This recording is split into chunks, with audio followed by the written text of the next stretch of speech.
தேவனுடைய பரிசுத்த நாமத்திற்கு மகிமை உண்டாவதாக. இந்த காலை வேளையில் உங்கள் அனைவரையும் ஆண்டவராகிய இயேசு கிறிஸ்துவின் இன்ப நாமத்தில் உங்களை அன்போடு வாழ்த்தி வரவேற்கிறேன்.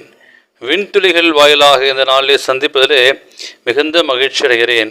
இந்த நாளின் செய்தியின் தலைப்பானது கிறிஸ்துவே நம் மணவாளன். மத்தேயு 25 அதிகாரம் 1 வாக்கியம் சொல்கிறது, பரலோக ராஜ்யம் தங்கள் தீவெட்டிகளை பிடித்து கொண்டு மணவாளனுக்கு எதிர்கொண்டு போக. மத்தியிலே வாசிக்கிறோம்.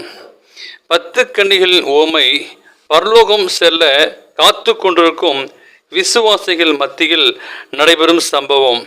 இதில் நல்லது நடக்கலாம், கெட்டது நடக்கலாம். 10 கன்னி பெண்கள் 10 தீவெட்டிகளை பிடித்து கொண்டு மணவாளனை சந்திக்க புறப்பட்டு போகிறார்கள். தீவெட்டிகள் 10 கன்னிகள் யாரை குறிக்கிறது? பொதுவாக வேதாகமத்தில் சிங்கம் பாபிலோனை குறிக்கும், காற்று யுத்தத்தை குறிக்கும், கொம்பு என்றால் அரசன். இப்படி பார்க்கும்போது தீவெட்டிகள் எதை அர்த்தம் படுத்துகிறது, யாரை குறிக்கிறது என்றால் தீவெட்டிகள் ஆங்கிலத்தில் லேம்ப்ஸ் என்று உள்ளது. அப்படியானால் விளக்கு அல்லது தீபம் என்று தெரிவிக்கிறது. வேதாகமும் உம்முடைய வசனம் என் கால்களுக்கு தீபமும் பாதைக்கு வெளிச்சமாய் இருக்கிறது என்கிறது. ஆக தீவெட்டிகள் என்றால் வசனம் அல்லது வேத புஸ்தகம் என்று அர்த்தம். இரண்டாவதாக கன்னிகள். 10 நபர்களுமே திருமணமாகாதவர்கள் கன்னிகள். மணவாளன் இயேசு கிறிஸ்துவை குறிக்கிறது என்று கொரிந்தியர் 11:2 வாசிக்கிறோம். 10 என்று சொல்லும்போது 10 கற்பனையை கைக்கொள்ளராகவும் இருப்பார்கள்.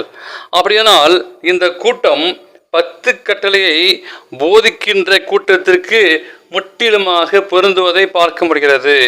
நான் உங்களை கற்புள்ள கன்னி ஆகிய கிறிஸ்து என்னும் ஒரே புருஷனுக்கு 2 கொரிந்தியர் 11:2 இந்த கன்னியாகிய சபை கிறிஸ்துவை கணவனாக கொண்டிருக்கும் திருச்சபை.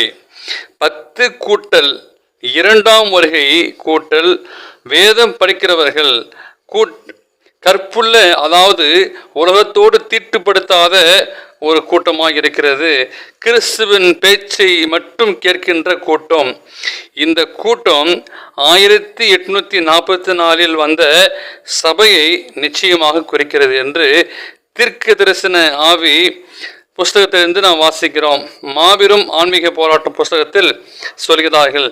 எனவே நாம் கிறிஸ்துவின் பேச்சை மட்டும் கேட்டு கீழ்ப்படிந்து நடப்போம். தேவ ஆசீர்வாதத்தை நாம் பெற்றுக்கொள்வோம். இந்த சத்தியத்தை உங்கள் மனதிலே ஒப்பு கொடுங்கள், தீர்மானம் செய்யுங்கள். தேவன் தாமே இந்த சத்தியத்தை கேட்ட உங்களை ஆசீர்வதிப்பாராக. இந்த நாளை பிறந்த நாளையும் திருமண நாளையும் காண்கிற பிள்ளைகளை தேவன் தாமே ஆசீர்வதிப்பாராக. ஆமேன்.